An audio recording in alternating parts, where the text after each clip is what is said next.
ನಕಲಿ ಭೂ ಸ್ವಾಧೀನ ನಡೆಸಿ ಹಣ ಲೂಟಿ ಪ್ರಕರಣಕ್ಕೆ ಸಂಬಂಧಪಟ್ಟಂತೆ ಇದೀಗ ಧಾರವಾಡದ ಕೆಐಎಡಿಬಿಯಲ್ಲಿ ಇಡಿ ಅಧಿಕಾರಿಗಳು ಶೋಧ ಕಾರ್ಯಾಚರಣೆ ನಡೆಸುತ್ತಿದ್ದಾರೆ. ಸಿಐಡಿ ತನಿಖೆಯಲ್ಲಿ 19.50 ಕೋಟಿ ಪತ್ತೆಯಾಗಿತ್ತು.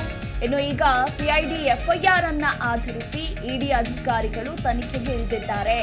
ನಕಲಿ ಭೂ ಸ್ವಾಧೀನ ನಡೆಸಿ ಹಣ ಲೂಟಿ ಪ್ರಕರಣಕ್ಕೆ ಸಂಬಂಧಪಟ್ಟಂತೆ ಇಡಿ ಅಧಿಕಾರಿಗಳು ಈಗ ಅಖಾಡದಲ್ಲಿದ್ದಾರೆ.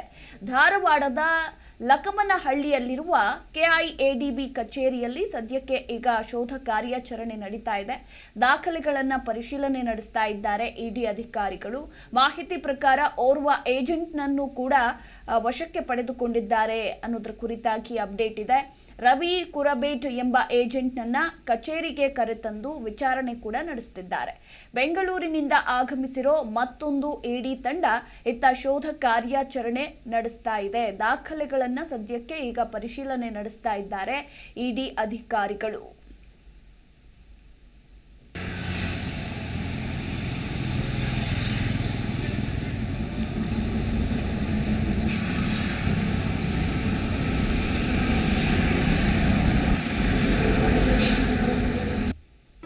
ಜಿ ಕನ್ನಡ ನ್ಯೂಸ್ ಈಗ ನಿಮ್ಮ ಮನೆಯಲ್ಲೇ ನೋಡಿ.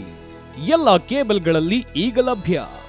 ಸನ್ Direct 292, Jio TV 1334, U Digital 162, City Cable 51, GTPL 17, Abhishek cables 821, Rockline telecommunication 51, Shri Basaveshwara number 60, Vinayaka digital number 53, in digital number 896ರಲ್ಲಿ.